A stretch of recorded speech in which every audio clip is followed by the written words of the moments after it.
dapat berkat dari sini, saya ingin share kepada saudara bagaimana memperbesar kapasitas hati. Yeskel 36 ayat 26. Kamu akan kuberikan hati yang baru, a new heart, and a new spirit, dan roh yang baru dalam batinmu. Dan aku akan menjauhkan dari tubuhmu hati yang keras, dan kuberikan kepadamu hati yang taat. Ayo kita baca sama-sama 3, 2, 1. Kamu akan kuberikan hati yang baru dan roh yang baru di dalam batinmu. Dan aku akan menjauhkan dari tubuhmu hati yang keras, dan kuberikan kepadamu hati yang taat. Bapak Ibu tulis di kolom komentar, saya siap memperbesar kapasitas hati saya. Haleluya. Tulis, saya siap memperbesar kapasitas hati saya. Dari satu ayat ini, nanti kalau Bapak Ibu baca ya, Yeskel 36 ayat 1 sampai selesai. Ada tujuan Tuhan yang luar biasa dalam hidup kita.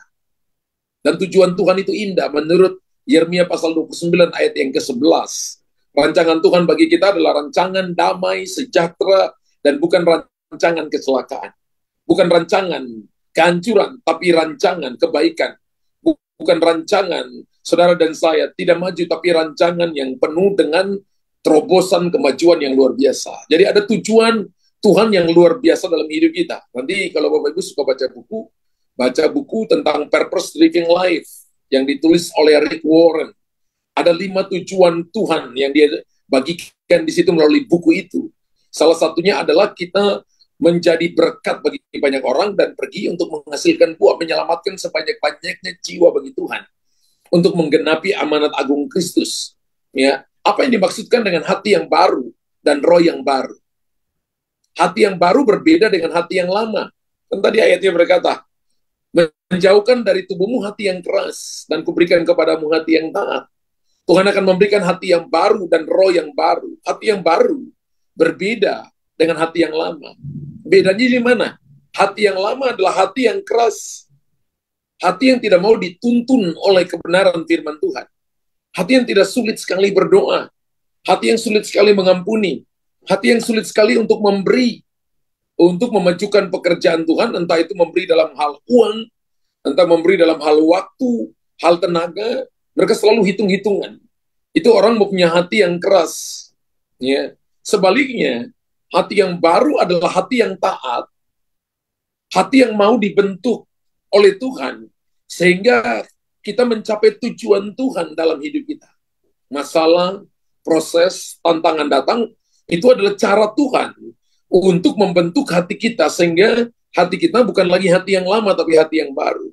Dan saya percaya bahwa Tuhan menciptakan kita dengan tujuan yang sangat jelas, bukan tujuan yang samar. Oleh sebab itu, Tuhan ingin setiap kita mencapai tujuan yang telah Tuhan tetapkan. Bapak Ibu tulis di kolom komentar, Tuhan mau saya mencapai tujuan yang Tuhan telah tetapkan. Bapak Ibu tulis di kolom komentar, Tuhan mau supaya saya mencapai tujuan yang Tuhan telah tetapkan. Haleluya.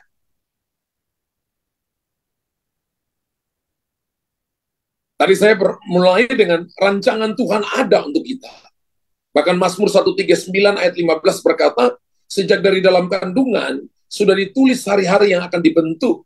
Jalan kita sudah ditaruh, kemana kita akan pergi, akan jadi apa. Dan kita akan di mana. Tuhan sudah taruh kita mungkin lahir di kota ini, tapi tiba-tiba kita berkarya di kota yang lain. Kita lahir di bangsa ini, tiba-tiba kita bisa berkarya di bangsa yang lain. Semuanya sudah ditentukan, sudah diatur oleh Tuhan. Tapi tujuannya cuma satu. Kita harus membawa kerajaan Allah, Injil kerajaan Allah dimanapun kita berada. Karena itu Tuhan menciptakan kita dengan tujuan yang sangat jelas. Kalau tujuannya jelas, oleh sebab itu Tuhan ingin setiap kita mencapai tujuan yang telah Tuhan tetapkan itu. Suatu saat, saya percaya ada waktunya Tuhan akan berkata kepada setiap orang, apakah kita sudah melakukan tujuan Tuhan di dunia ini? Satu waktu nanti Tuhan akan tanya, saudara. Kalau nanti kita belajar ya, ketika rapture itu, maka kita akan berhadapan dengan 2 takhta. Takhta yang pertama adalah bema. Bema itu adalah pembagian mahkota, pembagian reward kepada orang-orang percaya yang ketika mereka terangkat di awan-awan dengan Tuhan. Yang namanya rapture. Tapi takhta yang kedua yaitu setelah milenium, setelah kerajaan 1000 tahun di dunia, kemudian kebangkitan kedua, yaitu kebangkitan kedua adalah kebangkitan orang-orang yang matinya dalam dosa, tidak mau bertobat, hatinya keras, lalu mereka diangkat, lalu mereka harus diperhadapkan dengan takhta putih. Itu cuma ada satu keputusan di situ, yaitu penghukuman. Mereka akan dilemparkan ke dalam lautan api yang bernyala-nyala bersama-sama dengan setan. Nah, suatu saat nanti, ada waktunya Tuhan akan berkata kepada setiap kita, apa yang sudah kita lakukan di muka bumi ini, dengan waktu yang Tuhan berikan, dengan tenaga yang Tuhan berikan, dengan nafas yang gratis yang kita hirup setiap hari. Apa yang kita lakukan dengan semuanya itu? Sudahkah kita mencapai tujuan Tuhan dalam hidup kita? Yohanes 15:16 berkata, bukan kamu yang memilih aku, tetapi aku dia yang memilih kamu. Dan aku telah menetapkan kamu supaya kamu pergi untuk menghasilkan buah. Dan buahmu itu tetap. Supaya apa yang kamu minta kepada Bapa dalam namaku, diberikannya kepadamu. Yohanes 15:16 dengan jelas berkata, kita jadi orang Kristen bukan pilihan kita. Tapi itu adalah pilihan Tuhan. Bukan karena saya lahir anak pendeta. Bukan saya lahir karena keluarga pendeta. Bukan. Tapi kita jadi orang Kristen karena Tuhan yang pilih kita. Bapak Ibu tulis di kolom komentar, saya jadi Kristen karena Tuhan yang pilih saya. Bukan kamu yang pilih aku, tapi aku yang memilih kamu. Jadi hari ini kalau kita bisa menyembah Tuhan, wah itu privilege banget. Bapak Ibu harus bangga. Kenapa? Karena bukan manusia yang pilih saudara. Tapi Anda dipilih oleh penguasa alam semesta, raja di atas segala raja, Tuhan di atas segala Tuhan, presiden di atas segala presiden. Tidak ada orang yang lebih berkuasa dari Tuhan Yesus. Dan Tuhan Yesus yang pilih saudara untuk menjadi orang yang menyembah Dia, untuk menjadi orang yang percaya kepada Dia, menjadi orang Kristen. Jadi Kristen itu adalah Christ in you. Kristen artinya have Jesus live in us. Yesus tinggal dalam saya. Saudara dan saya mengizinkan Yesus ada dalam saudara, saudara adalah Yesus. Maka itu adalah pilihan Tuhan, bukan pilihan kita. Tidak hanya kita tahu bahwa kita dipilih Tuhan, tapi kita harus tahu mengapa kita dipilih Tuhan. Bapak Ibu nggak cuma berkata, wah saya ini dipilih Tuhan. Tapi Bapak Ibu juga harus tahu mengapa saya dipilih Tuhan. Kalau mau lihat ada yang pintar, di luar ada yang pintar lebih banyak dari kita. Kalau mau lihat ada yang ganteng dan cantik di sana, di luar sana, ada orang yang lebih ganteng, lebih cantik dari kita. Kalau mau dilihat orang yang kaya, ada orang yang melihat dari kayanya kita, ada orang yang di luar yang lebih kaya dari kita. Kalau dilihat daripada kedudukan, dari prestasi, kalau dari titel, di luar sana ada orang yang titel lebih tinggi, yang tidak kenal Tuhan tapi titelnya lebih tinggi daripada kita. Tapi hari ini kalau saya dipilih Tuhan, saudara dan saya harus tahu, harus tanyakan pertanyaan ini kepada Tuhan. Mengapa saya dipilih Tuhan? Kita harus tahu mengapa Tuhan pilih saya. Bapak Ibu tulis di kolom komentar, saya harus tahu mengapa Tuhan pilih saya. Tuhan pilih kita dipilih Tuhan karena Tuhan ingin. Ini alasan Tuhan pilih kita, supaya kita pergi dan menghasilkan buah. Apa buah yang Tuhan mau? Pertama adalah buah pertobatan harus kita hasilkan. Yang kedua adalah buah jiwa-jiwa. Yang ketiga adalah buah dalam pelayanan. Ini 3 buah yang harus Bapak Ibu dan saya hasilkan. Buah pertobatan, kemudian buah jiwa-jiwa. Ketika Bapak Ibu ambil suamimu bertobat, suami ambil istri bertobat, orang tua ajak anak-anak datang dan ibadah. Mereka datang bertobat, kemudian dibaptis, kemudian diajarkan iman mereka bertumbuh, kemudian mereka menghasilkan buah. Itu tujuan Tuhan pilih kita. Jadi tujuan Tuhan pilih kita bukan cuma untuk senang-senang, tidak. Tapi ada tujuan di mana saudara dan saya harus menghasilkan buah. Ada tujuan Tuhan yang harus kita capai dalam hidup kita. Ada goal yang harus kita capai, yaitu berbuah dan berbuah tetap bagi Tuhan. Amin. Kalau kita baca kitab Lukas, tiba-tiba Tuhan Yesus datang mencari buah pada pohon ara. Dan ketika Tuhan datang, tidak menemukan buah. Daunnya rimbun, daunnya hijau, tumbuh subur, dan Tuhan berkata, mulai hari ini jangan lagi kamu berbuah. Dan pohon ara itu kering sampai ke akar-akarnya. Belum musim buat ara. Tapi lihat, Tuhan selalu datang cari buah. Hari ini hal yang sama terjadi. Kalau hari ini Tuhan datang cari buah pada kita, apakah kita telah menghasilkan buah pertobatan, buah jiwa-jiwa, dan buah pelayanan? Apakah Bapak Ibu terlibat pelayanan, ataukah kita pasif? Saya hanya jemaat biasa, Pak. Sudah berapa lama? 20 tahun jemaat biasa. Kita tidak mau ikut terlibat pelayanan. Pelayanan itu ada buahnya. Anda jadi usher, ada buahnya. Anda jadi multimedia, kameramen. Anda jadi singers, worshiper, pemain musik. Anda berkhotbah, ada buahnya semuanya. Dan kita lakukan dengan hati yang sungguh mencintai Tuhan. Maka Tuhan akan membalas semuanya itu. Itu namanya kita memperbesar kapasitas hati. Tuhan memberi hati yang baru dan roh yang baru agar setiap kita bisa mencapai tujuan Tuhan dalam hidup kita. Dan kapasitas hati kita akan diperbesar oleh Tuhan. Ya, a new heart, a new spirit. Tuhan berikan untuk kita mencapai tujuan Tuhan dalam hidup kita. Hati yang baru dan roh yang baru tidak diberikan untuk kita gagah-gagahan. No.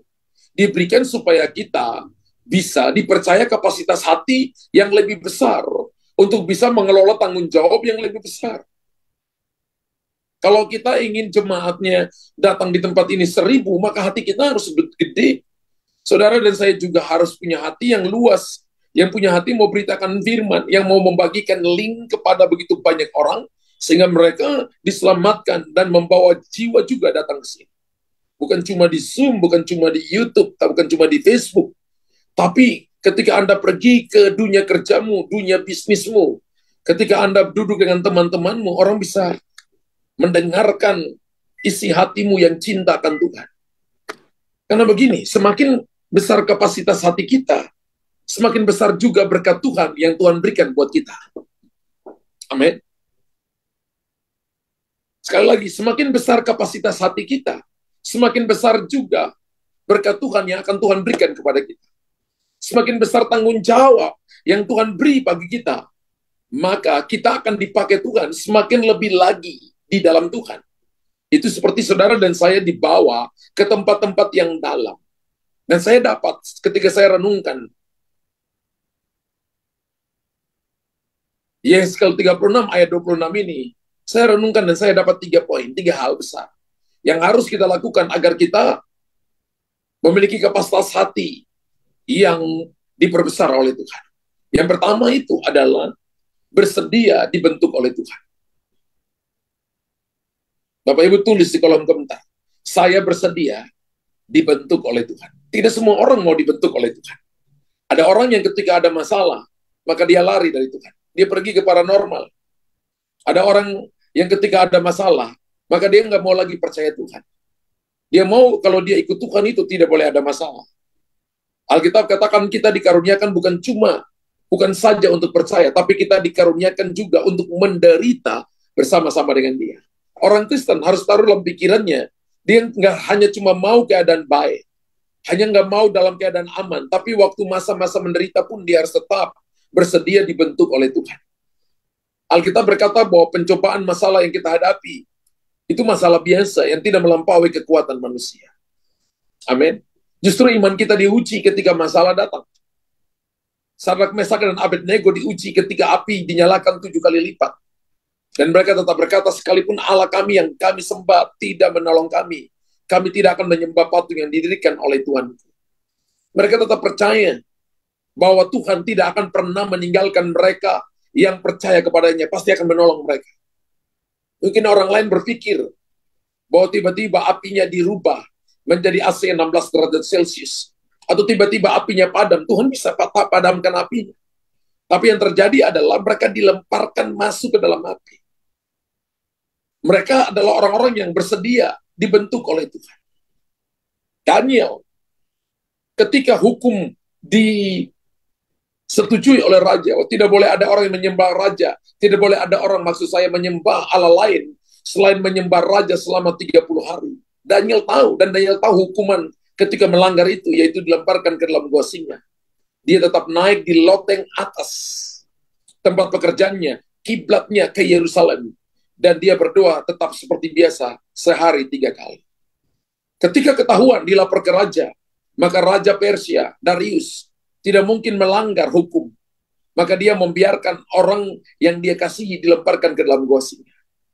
Ketika dilemparkan dalam gua singa, Daniel nggak lihat malaikat. Tapi Tuhan perintahkan malaikat mengetupkan mulut singa. Malam itu, Daniel menjadikan singa bantal kepala dan bantal gulingnya. Kenapa? Mau bersedia dibentuk, mau bersedia diproses oleh Tuhan. Tidak lari dari proses, tapi percaya bahwa di dalam proses pun, di dalam jalan-jalan kita yang gak enak, di dalam persoalan kita pun, Tuhan selalu setia mendampingi kita. Bukankah dia Immanuel? Alkitab berkata dalam kitab Ayub, dia membuat pondok di dalam kegelapan. Kalau hari ini saudara dan saya ada dalam kegelapan, tidak lihat jalan, ingat, Tuhan membuat pondok mendampingi saudara. Pondok itu bukan rumah permanen. Pondok itu rumah sementara, seperti kemah. Maka Tuhan akan berkemah, menjaga saudara di dalam kegelapan. Tidak akan membiarkan kakimu terantuk kepada batu, dan kakimu digigit oleh ular atau roh-roh jahat. Anda dan saya akan dilindungi oleh Tuhan. Yeremia 18 ayat 4 berkata begini, apabila bencana yang sedang dibuatnya dari tanah liat, di tangannya itu rusak, maka tukang periuk itu mengerjakan kembali menjadi apa? Bejana lain menurut apa yang baik pada pemandangannya. Yeremia 18 ayat 4 ini sedang menjelaskan kepada kita bahwa hidup kita itu harus sama seperti bejana. Ya, kita ini bejana tanah liat. Ya, kita ini dibuat di bahan baku kita adalah debu tanah. Hidup kita ini harus sama seperti bejana.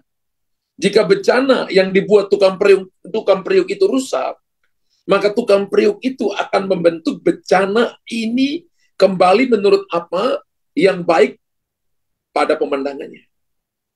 Hari ini mungkin hidup saudara Anda pikir Anda rusak, Anda berdosa banget, Anda jauh dari Tuhan. Tapi hari ini ada kesempatan untuk kita kembali. Alkitab katakan maka tukang periuk itu mengerjakan kembali. Ketika bejana di tangannya itu rusak, maka dia mengerjakannya kembali menjadi bejana lain menurut apa yang baik pada pemandangannya. Demikian juga dengan hidup kita di tangan Tuhan. Kalau kita ada dalam tangan Tuhan, saudara dan saya ada dalam keadaan baik, aman. Betul kita diproses. Jika kita bersedia dibentuk oleh Tuhan, maka proses yang akan kita lewati hanya sebentar saja. Mari kita tulis di kolom komentar. Kalau saya ada dalam tangan Tuhan, proses yang saya lewati hanya sebentar saja. Haleluya. Sudah terlalu lama setan membuat Anda stres. Ini waktunya bikin setan stres ketika Anda sedang diproses Tuhan. Bersyukurlah, tertawalah tentang masa depan. Amin. Jadi setan yang stres, lihat saudara. Tapi jika kita tidak mau dibentuk oleh Tuhan, maka proses itu akan lama, seperti yang dialami oleh bangsa Israel. Jadi prosesnya sebentar dengan prosesnya lama, tergantung dari hati kita yang ready, hati kita yang I will, saya mau. Makanya ada orang yang diprosesnya cepat, ada orang yang diproses lama. Itu tidak tergantung pemimpin, itu tidak tergantung ilmu yang dia miliki, tapi tergantung sikap hatinya. Apakah dia punya kapasitas hati yang diperluas untuk mempercayai Tuhan, ataukah dia tidak mau diproses? Dia sukanya yang nyaman. Ketika posisinya diganti oleh orang lain, dia omelin. Ketika misalnya dia di PHK-kan, padahal Tuhan mau pilih dia pekerjaan yang lebih baik. Wah, dia sudah gosipin tempat kerja yang lama. Wah, dia sudah gosipin pemimpin dia yang lama. Padahal dia tidak ingat bahwa mungkin selama beberapa tahun, 5-10 tahun dia pernah kerja di sana. Dia dihidupin di sana, Tuhan pakai pemimpin yang lama dia untuk menolong dia. Tapi ketika dia di PHK-kan, dia ngomelin tempat kerja yang lama. Padahal Tuhan mau memberikan dia tempat yang lebih baik daripada yang lama. Itu berarti orang ini tidak mau diproses. Saya ingat ada kitab Yesaya 45 ayat 9 berkata begini. Celakalah orang yang berbantah dengan pembentuk. Ada orang yang berbantah dengan Tuhan. Kenapa saya begini, Tuhan? Kenapa saya begini? Ada orang yang berkata, saya kecewa dengan Tuhan. Itu ngeri, saudara. Saya berharap bahwa jemaat jangan sampai ada yang berkata seperti itu. Saya kecewa dengan Tuhan. Tuhan itu tidak pernah mengecewakan saudara. Dia Tuhan yang baik. Dia Bapa yang sungguh sangat amat baik. Celakalah orang yang berbantah dengan pembentuknya. Dia tidak lain dari beling periuk saja. Orang yang suka berbantah dengan pembentuknya adalah beling periuk. Jadi periuknya itu udah pecah. Tinggal pecahan-pecahan. Jadi dia tidak bisa dipakai sama sekali. Dia hanya cuma dipakai kalau orang salah injak dengan kaki telanjang, hanya melukai kaki orang lain. Lalu Alkitab berkata, ada kata Naliat berkata kepada pembentuknya, apakah yang kau buat? Atau yang telah dibuatnya, engkau tidak punya tangan. Jadi Yesaya menjelaskan bahwa ada orang, bahkan orang percaya yang menyebut dirinya orang percaya, menyalahkan Tuhan. Kenapa ini terjadi pada itu? Kenapa orang yang tidak percaya Tuhan hidupnya baik-baik? Sedangkan aku ini penuh dengan masalah, dengan persoalan. Itu orang yang tidak kenal Tuhan aja diberkati. Sedangkan hidupku seperti ini. Mengapa kamu berkata kepada pembentuknya, kenapa engkau buat aku seperti ini? Kenapa kehidupanku seperti ini? Kenapa masalahku seperti ini? Ini sama. Alkitab katakan orang ini menurut Yesaya adalah orang celaka. Karena celakalah orang yang berbantah dengan pembentuknya. Bapak Ibu tulis di kolom komentar, saya tidak mau jadi orang celaka di hadapan Tuhan. Berarti mau nggak mau Bapak Ibu dan saya harus sepakat dengan Tuhan. Percaya bahwa apa yang Tuhan lakukan ini baik adanya. Amin. Amin. Kita harus bersedia dibentuk oleh pembentuknya. Kita harus bersedia dibentuk oleh Tuhan. Nanti baca 1 Petrus 1 ayat 6 dan 7. Dan baca Yakobus pasal yang pertama, ayat 2, 3, 4, dan 5. Ya, nanti catat ya, 1 Petrus 1 ayat yang 6 dan 7. Dan Yakobus pasal yang pertama, ayat 2, 3, dan ayat yang keempat. Nanti kita lihat orang-orang yang diproses di situ tidak kehilangan apapun. Mereka utuh, sempurna, tak bercacat. Mereka menerima hormat, puji-pujian, kemuliaan. Nggak ada yang hilang. Orang yang mau diproses, mereka tidak kehilangan apapun. Tuhan telah menyediakan hak mereka, ujung-ujungnya telah disediakan hak mereka. Ketika Anda percaya kepada Tuhan, itu modal terbesar. Tuhan akan membawa Anda dari hal yang sekarang ini, dari kekeringan kepada kelimpahan. Dari bawah, dari level 1 ke level 2. Dari yang tadinya tidak bisa menjadi bisa. Dari diberi orang berikan batu, Tuhan ganti dengan tembaga. Orang berikan tembaga, Tuhan ganti dengan perak. Orang berikan perak, Tuhan ganti dengan emas. Orang berikan emas, Tuhan ganti dengan permata. Artinya yang dari Tuhan selalu yang terbaik. Wow. Jadi kalau kita tidak bersedia untuk dibentuk, maka kita akan mengalami pembentukan yang semakin keras. Saya ulangi Bapak Ibu. Kita harus bersedia dibentuk oleh Tuhan. Jika kita tidak bersedia, maka pembentukan yang akan kita alami itu semakin keras. Dan saya percaya bahwa tidak ada orang yang mau dibentuk semakin keras. Beberapa orang Tuhan pakai, beberapa orang Tuhan panggil, tapi keraskan hati. Sehingga akhirnya mengalami masalah di dalam bisnis, masalah dalam keuangan, masalah dalam kesehatan. Karena pembentukan semakin keras. Tujuannya cuma satu, untuk memperlebar kapasitas hatinya, untuk dia mau diproses. Tetapi saat kita bersedia dibentuk oleh Tuhan, maka Tuhan akan memberikan hati yang baru tadi, dan roh yang baru yang kita baca tadi, sehingga kapasitas hati kita akan diperbesar. Beda loh Bapak Ibu, ini air dalam mulut botol, Bapak Ibu nggak bisa lihat ya. Air dalam mulut botol ini berbeda dengan air dalam mulut ember. Air dalam mulut botol ini ya bisa menghilangkan dahaga waktu hari panas. Air dalam mulut ember, kalau Bapak Ibu mau kerimbat, ya itu nggak cukup juga untuk dipakai kerimbat dan dipakai mandi. Tapi kalau hati kita sebesar mulut botol, sebesar mulut ember, itu nggak cukup untuk Anda memenuhi kebutuhanmu. Tapi kalau hati kita sebesar mulut samudra, wow, Anda bisa melakukan banyak hal dengan itu. Amin. Jadi hal yang pertama kita belajar, bersedia dibentuk oleh Tuhan. Yang kedua, lupakan masa lalu, fokus pada tujuan. Ada banyak orang yang hidup dengan masa lalunya, dan dia tidak mau fokus pada tujuan. Bapak Ibu mungkin pernah dengar saya katakan, 1 jam yang kita sudah lewati, itu sudah jadi sejarah dalam hidup kita. Tapi 1 jam yang akan datang, Tuhan ada di sana menunggu kita. Kita mau pergi kemana? Kita nggak mungkin balik ke masa lalu, karena itu sudah jadi sejarah. Tapi kita mau berjalan ke masa depan, ke hari esok, dan Tuhan ada di sana. Kita mau berjalan ke 1 jam yang akan datang, Tuhan ada di sana. Masalah terjadi di jam ini, belum tentu 1 jam akan datang, masih ada masalah yang sama. Siapa tahu di sana terjadi pemulihan. Siapa tahu di sana Tuhan sudah bawa kita ke level yang lebih tinggi. Lupakan masa lalu dan fokus pada tujuan. Filipi 3 ayat 13-14. Saudara-saudara, aku sendiri tidak menganggap bahwa aku telah menangkapnya. Tapi ini yang kulakukan. Aku melupakan apa yang telah di belakangku dan mengarahkan diri kepada apa yang di hadapanku. Wow, hebat ya Rasul Paulus. Dia berkata, apa yang dia tulis ini diilhami oleh Roh Kudus. Dia berkata, aku melupakan apa yang telah di belakangku dan mengarahkan diri kepada apa yang di hadapanku.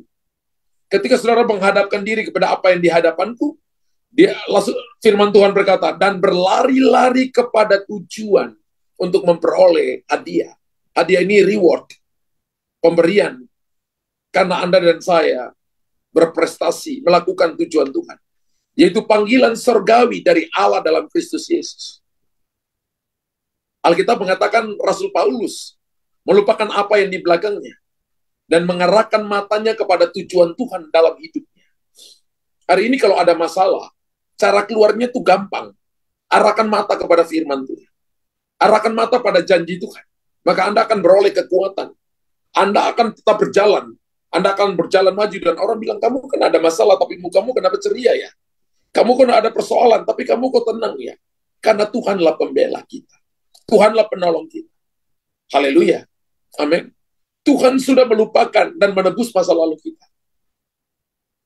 Makanya Alkitab katakan, kita harus mampu melupakan masa lalu dan melangkahkan kaki ke depan. Ada orang yang tetap hidup dengan masa lalunya. Bagaimana Anda tahu? Lihat aja dari cara ngomongnya. Dulu saya begini, dulu saya begini. Lalu sekarang seperti apa? Ke depan mau seperti apa? Kalau kita hidup dengan masa lalu, maka kita hidup dengan intimidasi. Kita hidup dengan kegagalan-kegagalan, keberhasilan-keberhasilan yang dulu. Apa yang kita lakukan sekarang? Dulu mungkin orang yang ada di depan kita nggak sama-sama dengan kita. Tapi yang sekarang apa yang harus terjadi? Makanya saya katakan kita harus mampu melupakan masa lalu dan melangkahkan kaki ke depan. Melangkahkan kaki ke masa depan kita. Jika kita terikat dengan masa lalu kita, maka kita tidak akan bisa melangkah ke depan. Bapak Ibu tulis di kolom komentar, saya tidak mau terikat dengan masa lalu saya.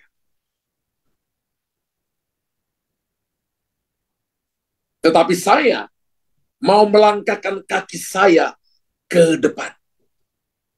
Di belakang amen unlimited, amen 5 juta triliun kali. Puji Tuhan. Hebatnya lagi, Tuhan itu melupakan dosa saudara, melupakan kesalahan kita ketika kita datang minta ampun di hadapan Tuhan. Bahkan dia menebus kita.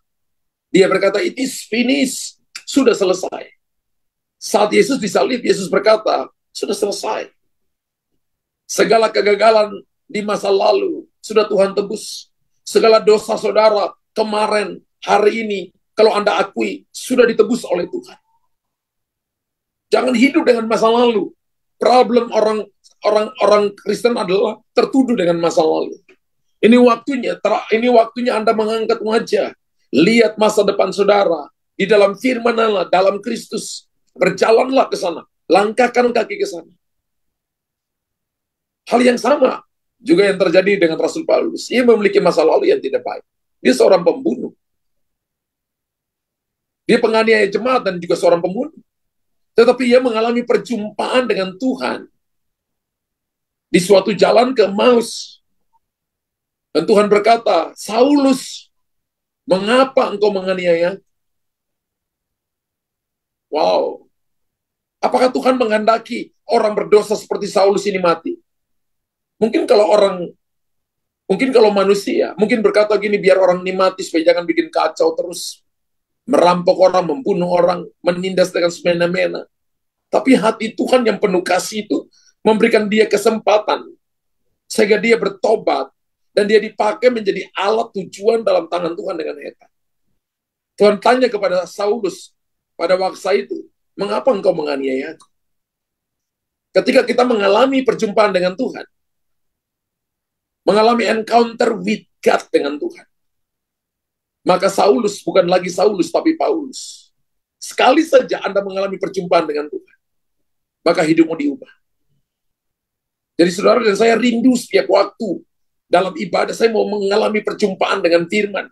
Saya mau mengalami perjumpaan dengan hadirat Tuhan dalam pujian penyembahan. Rindukan itu. Setiap kali datang ibadah, setiap kali Anda berdoa sendiri di rumah, setiap kali Anda datang baca firman, rindukan Anda mengalami perjumpaan pribadi dengan Tuhan, karena itu akan mengubah hidup saudara. Saulus diperdamaikan dengan dirinya sendiri. Dan Saulus diperdamaikan dengan sesamanya. Dia tidak hanya diperdamaikan dengan Tuhan, diperdamaikan dengan dirinya, diperdamaikan juga dengan orang lain. Mari kita lupakan segala kegagalan kita masa lalu. Dan jangan sampai terintimidasi oleh iblis. Setan itu selalu menarik masa lalu kita dan mengintimidasi kita. Oh, kamu nggak bisa. Ingat nggak? Kamu sangat berdosa. Ingat nggak? Kamu begini kan, begini kan. Kamu begini kan. Masa model seperti kamu dipakai Tuhan?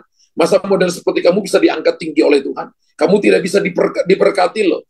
Kamu akan terus begini, kamu akan terus begini. Kamu akan tidak akan mengalami terobosan dalam bisnis, pekerjaan, keuangan. Kamu akan mengalami kekalahan-kekalahan. Itu intimidasi setan. Tolak dalam nama Yesus. Dan percaya bahwa masa depanku dijamin oleh Tuhan. Dia Bapa yang sungguh amat baik dan tidak akan pernah meninggalkan anak-anaknya. Katakan amin 5 juta triliun kali. Haleluya. Tulis amin unlimited. Dan Tuhan sudah memberi hati yang baru dan roh yang baru agar kapasitas hati kita semakin diperbesar. Jadi kita belajar 2 poin. Yang pertama tadi, apa poinnya? Bersedia dibentuk oleh Tuhan. Yang kedua, lupakan masa lalu, fokus pada tujuan. Dan yang ketiga yang saya dapat adalah bersedia melangkah setahap demi setahap. Jalan dengan Tuhan itu tidak sekaligus. Jalan dengan Tuhan itu setapak demi setapak, setahap demi setahap. Tujuannya apa? Supaya kita belajar bergantung kepada Tuhan. Amin. Matius 25 ayat yang ke-21. Matius 25 ayat 21. Maka kata tuannya itu kepadanya, baik sekali perbuatanmu itu, hai hambaku yang baik dan setia. Engkau telah setia dalam perkara kecil. Aku akan memberikan kepadamu tanggung jawab dalam perkara yang besar. Masuklah dan turutlah dalam kebahagiaan Tuhan. Ini prinsip yang harus Bapak Ibu ingat. Prinsip kerajaan Allah, salah satunya untuk Bapak Ibu dan saya mau dipercayakan kapasitas hati yang besar adalah setialah dengan perkara-perkara kecil. Ketika Daud setia dengan 2-3 ekor dombanya, maka dipercayakan perkara yang lebih besar, yaitu untuk menjadi raja atas suku Yehuda lebih dulu, 7,5 tahun. Setelah itu, menjadi raja atas seluruh Israel, 33 tahun. Dia dilatih di mana? Dengan 2-3 ekor domba.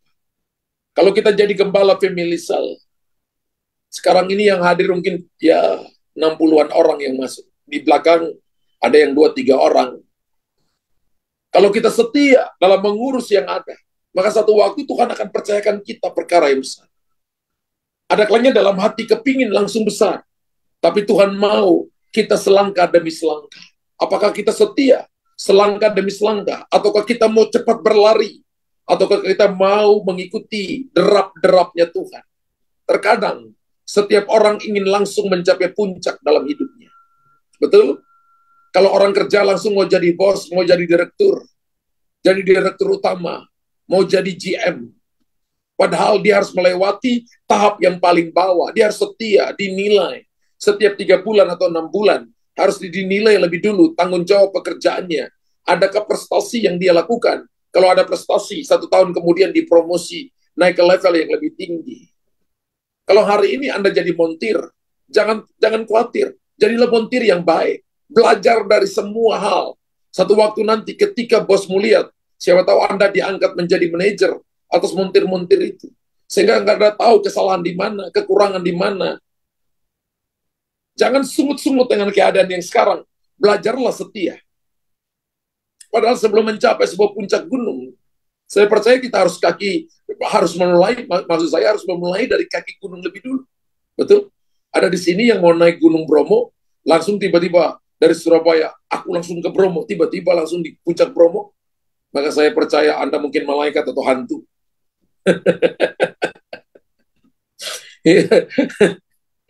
Mau nggak mau, Anda dan saya harus menjalani perjalanan dari Surabaya. Ya. Kemudian Anda harus mendaki sampai di puncak Bromo. Kan tidak tiba-tiba, Anda harus belajar naik setahap demi setahap. Sesuai dengan kemampuan saudara, kapasitas hati saudara, sesuai dengan fokus saudara, sesuai dengan hati saudara, kerinduan saudara. Itu yang akan membawa kita semakin naik. Dan tidak ada yang instan dalam hidup ini. Bapak Ibu tulis di kolom komentar, tidak ada yang instan dalam hidup ini. Kenapa? Karena semua membutuhkan proses dalam hidup ini. Mau masak, makan sari mie aja perlu dimasak. Namanya mie instan, tapi tetap dimasak. Mau makan makanan enak, perlu dimasak. Benar? Proses itu nggak enak. Bapak Ibu mau makan roti enak, mau pergi ke mana? Bretok. Rotinya enak. Kalau Bapak Ibu masuk ke kitchen di belakang, Bapak Ibu lihat kokinya. Oh, dia penuh dengan tepung. Bapak Ibu lihat dia banting, itu tepungnya, rotinya dibanting, kemudian digiling-giling, kemudian dipotong-potong. Nggak enak. Itu proses. Tapi ketika dipanggang di dalam suhu tertentu, ketika keluar, wah, orang antri, saudara. Tuhan itu lebih menikmati proses dari hasil. Karena hasilnya sudah disediakan oleh Tuhan. Tapi dia lebih menikmati proses yang sedang Anda jalani sekarang. Tidak ada yang instan dalam hidup ini. Amin. Semua membutuhkan proses dalam hidup ini. Dan orang yang lari dari proses, dia tidak akan pernah dewasa. Dia tidak akan pernah dipercayakan hal besar. Dan proses membutuhkan kesetiaan. Amin. Proses juga membutuhkan ketekunan. Proses juga membutuhkan kesungguhan. Dan saya percaya untuk menjalani hidup kita ini sampai pada goal atau sasaran Tuhan, maka saudara dan saya membutuhkan kesetiaan, membutuhkan ketekunan, membutuhkan kesungguhan, triple K, 3K ini. Kesetiaan, ketekunan, kesungguhan dalam hidup kita sampai setiap kita mencapai goal dan sasaran Tuhan.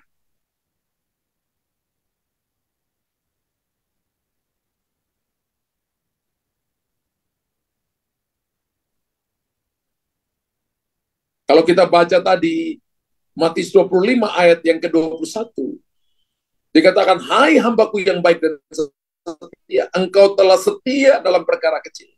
Aku akan memberikan kepadamu tanggung jawab dalam perkara yang besar. Wow. Yang dimaksudkan dengan perkara kecil di sini adalah kita harus setia dengan tanggung jawab kita sekarang. Kalau Bapak Ibu dan saya sebagai suami, tanggung jawablah sebagai seorang suami. Sebagai istri, tanggung jawab sebagai seorang istri. Sebagai anak, tanggung jawab sebagai anak. Bapak Ibu di kantor sebagai karyawan, bertanggung jawablah dalam tanggung jawab yang diberikan kepada. Ada pemimpin atau tidak ada pemimpin, bertanggung jawablah karena mata Tuhan memperhatikan kita. Apakah kita bisa dipercaya atau tidak? Kalau kita jadi manajer, jadilah manajer yang baik. Kalau kita jadi area manajer, jadilah area manajer yang baik. Kalau kita jadi direktur, jadilah direktur yang baik. Kalau kita jadi bos, jadilah bos yang baik. Amin. Jadi perkara kecil adalah harus setia dengan tanggung jawab sekarang. Ketika kita setia dengan perkara kecil, maka Alkitab berkata kita akan dipercayakan tanggung jawab dalam perkara besar. Itu prinsip kerajaan Allah. Kalau kita mau masuk pelayanan, lalu tiba-tiba mau khotbah, nggak mungkin, saudara. Tiba-tiba mau pimpin pujian juga nggak mungkin. Apalagi kalau karakter kita tidak menunjang untuk itu.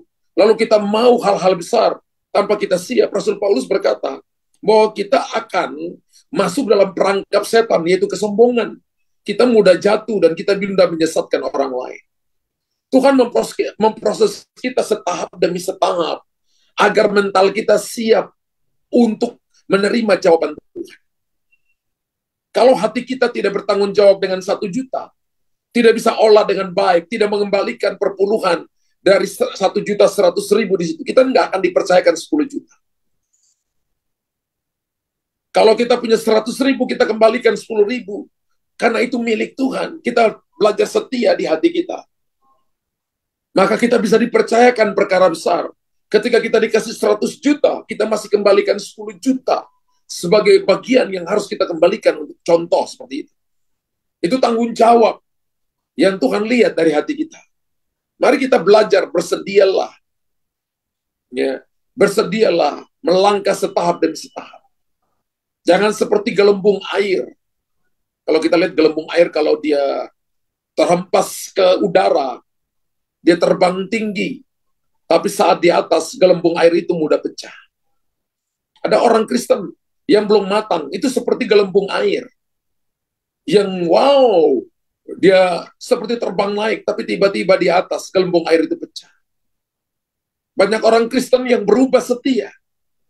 Pertama karena kesuksesan mereka, yang tidak melewati proses yang ada. Ada orang bisa kaya mendadak, dan saya baca literatur, 5 tahun kemudian dia lebih miskin daripada sebelum dia terima uang karena dia dapat lotre itu.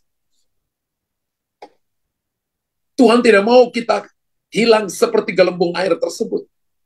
Karena itu, mari bersedialah melangkah setahap demi setahap agar kita mendapat hati yang baru dan roh yang baru, sehingga kapasitas hati kita diperluas, diperbesar oleh Tuhan, dan kita akan dipercayakan perkara-perkara besar. Amin. Berapa banyak yang mau memperbesar kapasitas hatinya, mau dipercayakan perkara-perkara besar, maka melangkahlah setahap demi setahap. 3 hal ini sudah saya bagikan kepada saudara. Bersedia dibentuk oleh Tuhan, lupakan masa lalu, fokus pada tujuan. Dan yang ketiga adalah bersedia melangkah setahap demi setahap. Roh Kudus akan tolong kita, akan menolong kita, dia roh penghibur, dia roh penolong, akan memimpin kita dalam seluruh kebenaran, akan menjaga kita di tengah-tengah proses, di tengah-tengah masalah, sehingga kita tahu ini cuma sekejap, kita akan sampai di tujuan, dan kita akan melihat hidup kita berbeda, kita orang-orang yang memperbesar kapasitas hati kita, sehingga kita akan dipercayakan tanggung jawab yang lebih besar dari yang kemarin, dari 5 tahun yang kemarin, dari 10 tahun kemarin. Esok akan lebih baik dari hari ini. Minggu depan akan lebih baik dari minggu ini. Tahun depan akan lebih baik dari tahun ini. Karena Tuhan menyertai kita. Tuhan memberkati saudara. Puji Tuhan, puji Tuhan. Bapa di sorga, terima kasih untuk anugerah. Tuhan, hamba sudah selesai menyampaikan isi hati. Satu hal hamba berdoa hari ini. Biarlah jemaatmu, Engkau berikan kepada mereka a new heart, a new spirit. Hati yang baru dan roh yang baru Engkau berikan kepada mereka, Tuhan. Sehingga mereka memperbesar kapasitas hati mereka. Tuhan Yesus, mereka adalah orang-orang yang mau untuk betul-betul bersedia dibentuk oleh Tuhan.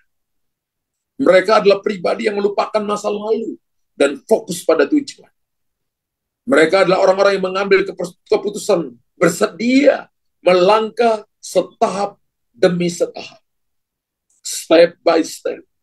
Dan Roh Kudus Engkau tolong mereka dalam pergumulan yang mereka hadapi, pergumulan dalam keluarga, pergumulan dalam bisnis, pergumulan dalam keuangan yang mereka sedang hadapi. Tuhan Yesus, Engkau Bapa yang akan mencukupkan segala kebutuhan mereka. Engkau tidak akan meninggalkan mereka. Engkau akan menolong, memberikan kekuatan kepada mereka, sehingga mereka akan melihat perkara-perkara besar. Malam ini adalah waktu Tuhan. Malam ini adalah waktumu, Tuhan. Di mana Engkau akan melakukan perkara-perkara ajaib bagi mereka. Dan aku percaya bahwa Roh Kudus, Engkau ahli dalam hal ini untuk menolong umat. Berikan mereka kekuatan, sedang mereka tetap melangkah maju kepada masa depan yang pasti dalam Engkau. Dalam nama Yesus, berdoa kepada mereka yang membutuhkan pertolongan, yang sakit leher, dan istrinya, anak-anaknya diberkati Tuhan, Pak Ferdinand. Dalam nama Yesus, kekuatan Tuhan berikan kepada. Berdoa kepada Rita Sari, berdoa bagi keselamatan jiwa, bagi keluarga mereka supaya mereka dalam perlindungan Tuhan. Tangan Tuhan turun bagi mereka. Kekuatan Tuhan berikan kepada mereka. Dalam nama Yesus. Haleluya, haleluya. Amin, amin. Puji Tuhan. Silakan host, ada yang mau tanya? Ya, shalom Pastor Luther. Shalom Bapak Iya, Ibu. Ibu Devi, silakan. Iya, ada pertanyaan. Bagaimana tolok ukur bahwa kapasitas seseorang dalam proses pembentukan itu hatinya bertambah? Bagaimana? Ulangi, Bu. Bagaimana tolak ukur bahwa kapasitas seseorang dalam proses pembentukan hatinya bertambah? Ya, ini pertanyaan yang bagus, ya. Pertama yang tahu pasti dia sendiri tahu bahwa dia semakin dewasa. Kedua, pola pikirnya berubah. Kemudian dalam dia menghadapi satu hal yang dulunya menghadapi dengan kurang matang dalam pemikiran, dalam pengambilan keputusan. Ketika dia melewati proses itu, maka dia bisa tahu sendiri bahwa dia sangat matang, dia sangat hati-hati. Dia tahu bahwa kalau bukan Tuhan yang nolong dia, nggak mungkin. Sehingga akhirnya dia tahu bahwa kapasitas hatinya semakin luas. Orang yang semua halnya, apa-apa dia bilang, saya tanya Tuhan dulu, saya tahu bahwa saya minta hikmat dari Tuhan. Beberapa orang datang cari dan minta supaya didoakan hamba Tuhan. Ya, itu daya gantung dia kepada Tuhan. Dan kalau misalnya masing-masing orang hadapi masalah, kan masing-masing punya reaksi yang berbeda-beda ya. Ada yang tadinya ngomel, sekarang belajar bersyukur, masuk dalam doa, itu kapasitas hati yang berbeda. Sehingga yang Tuhan mau daripada kita adalah kita bertumbuh secara rohani. Ya. Bertumbuh secara rohani itu adalah matang, seperti anak kita, dari baby, kemudian jadi teenagers, jadi youth, kemudian jadi yang namanya orang dewasa, kemudian bapak-bapak. Ya. Itu artinya kita bertumbuh dewasa. Cara menanggulangi masalah juga semakin berbeda dari waktu kita masih bayi atau masih teenagers. Kita bisa berbeda dalam hadapi masalah. Bahkan sebaliknya, kalau ada masalah, kita bisa menolong orang lain. Itu artinya kapasitas hati kita semakin luas. Artinya kita siap untuk menerima tanggung jawab yang lebih besar. Gitu, Bu. Ya, terima kasih Pastor Luther. Pertanyaan kedua, apakah penambahan kapasitas hati itu bisa pasang atau surut? Bisa pasang aja, dan Pak. Bisa pasang surut. Ya.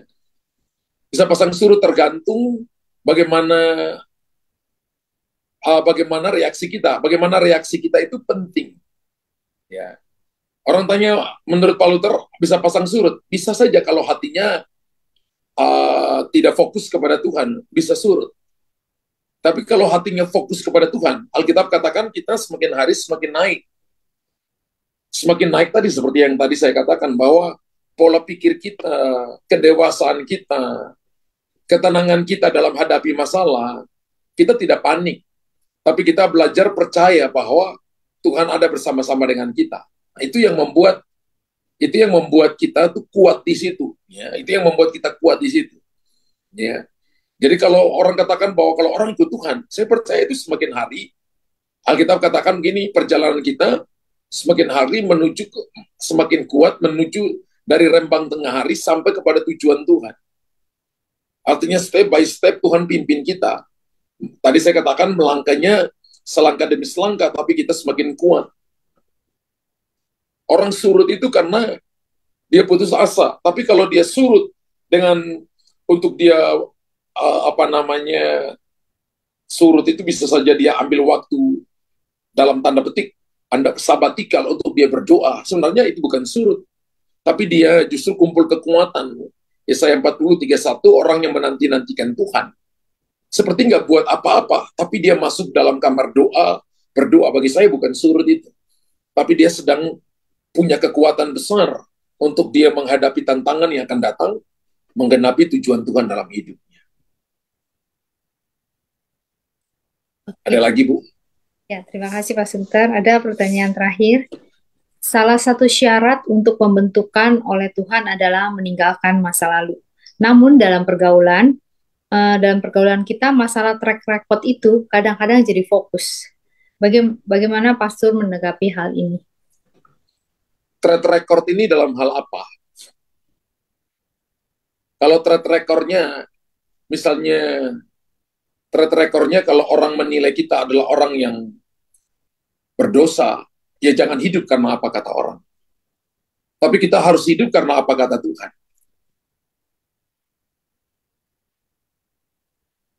Semua orang berdosa, semua orang buat salah. Tapi ketika kita ketemu Tuhan, hidup kita berubah. Justru sebuah kebanggaan kalau dulunya kita berdosa dan sekarang kita jadi orang benar dan bisa memberitakan firman kepada teman-teman kita yang berdosa. Itu kan kapasitas hati yang sangat diperluas. Jadi track recordnya di sini bukan ukuran manusia, tapi track recordnya adalah ukuran Tuhan, yaitu firman Tuhan sendiri. Makanya tadi Yohanes 15:16 berkata, bukan kamu yang pilih aku, tapi aku yang pilih kamu. Jadi kita ini dipilih oleh Tuhan untuk hidup di dalam strata kerajaan Allah, dalam prinsip-prinsip kerajaan Allah.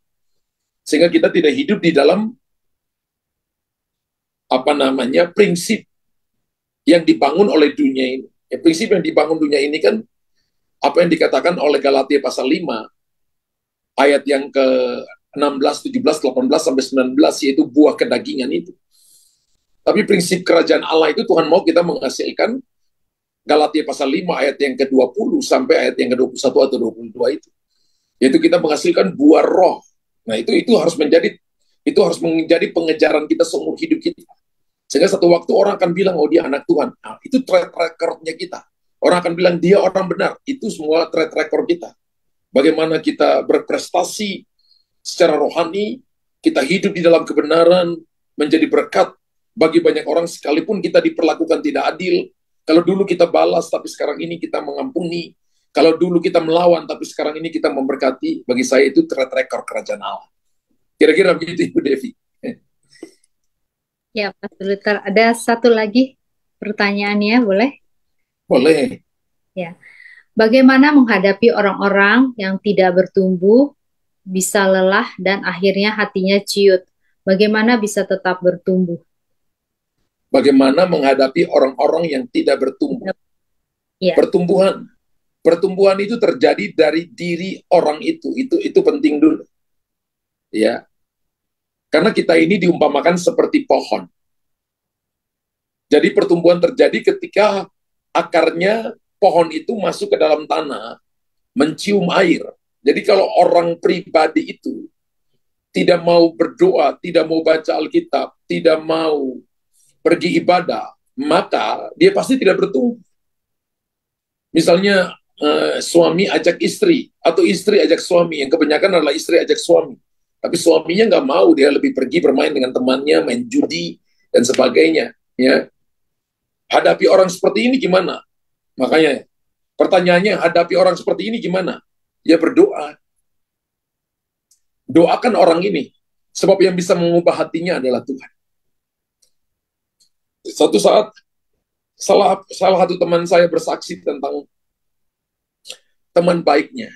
Nah, teman baiknya ini, dulu mereka berteman bersama-sama. Dulu mereka nakal sama-sama. Satu waktu, teman saya ini tiba-tiba, dia ikut sebuah ibadah, lalu dia dilawat oleh Tuhan. Ketika dia pulang sampai ke rumah, masuk kamar, dia nangis. Dan dia tahu bahwa dia sedang dilawat oleh Tuhan. Paginya, Dia bangun, di rumahnya tuh ada pembantu, tapi dia bangun, dia bersihin tempat tidurnya, dia bersihin rumah. Dan mama papanya lihat dia, mama papanya bilang, ini anak ini dulunya melawan. Tapi sekarang kok jadi anak yang baik, dibilang apa-apa ikut. Ya, disuruh apa-apa pun tidak melawan. Ya, pagi-pagi dengar di dalam kamar dia sudah berdoa, papa mamanya bingung. Dia berdoa pakai bahasa apa? Karena di waktu dia dilawat Tuhan, dia dibaptis Roh Kudus. Papa mamanya dengar, dia berdoa pakai bahasa yang mereka tidak ngerti. Mereka mau tanya agak malu dengan anak ini, mau tanya agak sungkan dengan anak ini, padahal anak sendiri. Ya, satu saat anaknya itu ngajak orang tuanya pergi ke gereja di mana dia alami Tuhan. Lalu mereka tahu bahwa anaknya ini alami Tuhan secara pribadi. Kemudian orang tuanya, mereka mulai ibadah di tempat itu. Kemudian beberapa waktu lamanya, dia ketemu dengan teman dia, dan temannya masih nakal. Temannya masih ajakin dia pergi ke nightclub, pergi ke tempat-tempat yang dia sudah tidak harus pergi, dan dia berkata kepada temannya, ayo, datang ke gerejaku, dan firman Tuhan, ada Tuhan di sana yang sanggup mengubah hidup kita yang jahat ini, yang nakal ini.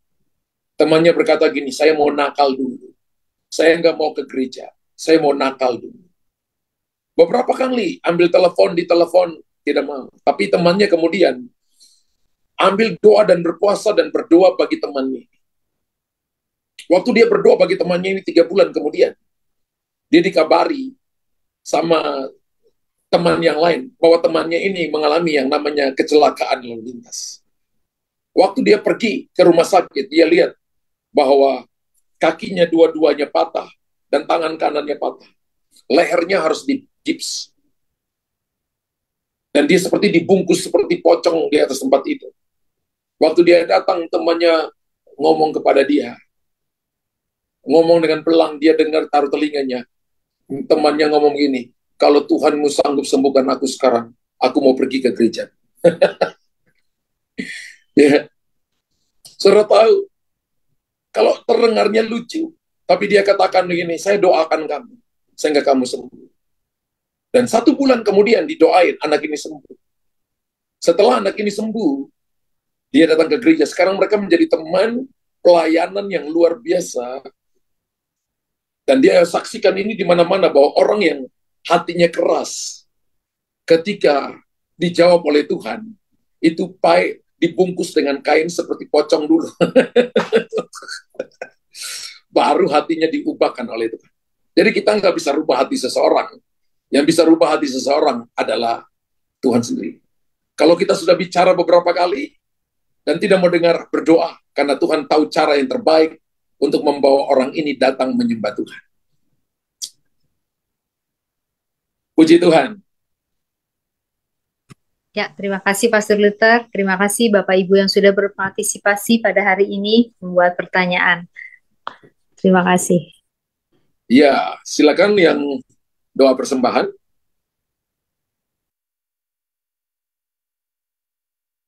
Shalom Pastor Luther, shalom. Shalom, Ibu silakan. Baik, yang mari kita berdoa untuk uang persembahan. Terima kasih Bapa, terima kasih Tuhan Yesus, terima kasih Roh Kudus, terima kasih buat firman-Mu yang begitu indah ya Tuhan, yang mengajar kami ya Bapa di sorga, untuk kami belajar hidup dalam kerendahan hati, siap ya Bapa di sorga, diproses, siap dibentuk ya Tuhan, tidak memandang ke belakang, tapi melangkah menuju destiny yang Tuhan telah tentukan bagi kami. Bapa di sorga, pegang tangan kami dengan tangan kanan-Mu yang memberi kekuatan, supaya kami mampu ya Tuhan melangkah. Jika masih ada kesombongan, kecongkakan, keegoisan, ketamakan yang menghalang kami Tuhan, untuk kami dapat ya Bapa di sorga mendekat kepadamu, baik melalui proses, baik melalui apapun yang Tuhan izinkan terjadi bagi kami. Bapa ampuni kami, dan bawa kami ya Tuhan untuk mendekat kepadamu. Bawa kami naik ke gunung kudus-Mu ya Bapa di sorga, supaya kami dapat menjadi anak-anak yang berdampak ya Tuhan, bagi keluarga, bagi masyarakat di mana kami berada. Terima kasih Tuhan Yesus. Berkati ya Tuhan Pastor Luther yang sudah menyampaikan, oh Tuhan Yesus, berita kabar baik ini bagi kami ya Tuhan. Engkau melimpahkan di dalam hati dan kehidupannya Tuhan, urapan yang baru, kekuatan yang baru, semangat yang baru Tuhan. Bersama dengan Engkau dia mampu Tuhan melakukan perkara-perkara yang besar. Kau berkati keluarga Pastor Luther Tuhan, demikian juga istri dan kedua anaknya, bahkan seluruh tim MDSB, seluruh tim KFC ya Bapa di surga, GBI KCKF ya Tuhan. Kau berkati mereka ya Bapa di surga, supaya dimanapun Tuhan Engkau menghendaki mereka melayani di situ ya Bapa di surga, jiwa-jiwa dijamah dan disentuh. Terima kasih Tuhan Yesus. Sebentar kami akan memberi untuk Engkau Bapa. Berikan kami hati yang mengasihi Engkau Tuhan. Sehingga jika kami memberi Tuhan, kami memberi dengan kasih. Kami tidak memperhitungkan ya Tuhan, tapi kami belajar Tuhan untuk memberi yang terbaik dari kehidupan kami. Selain tubuh, jiwa, dan roh kami Tuhan, kami juga Tuhan memberi apa yang Tuhan telah izinkan kami untuk bawa ya Bapa. Terima kasih Tuhan, berkati tangan-tangan yang memberi ya Bapa di surga. Ya, kami percaya Tuhan berkat finansial melimpah dalam kehidupan anak-anak-Mu, sehingga mereka mampu ya Tuhan untuk membawa dan memberkati pekerjaan-Mu Tuhan melalui pemberian mereka. Di dalam dan di atas nama Tuhan Yesus kami sudah berdoa dan mengucap syukur. Haleluya. Amin. Terima kasih, silakan memberi. Tuhan memberkati.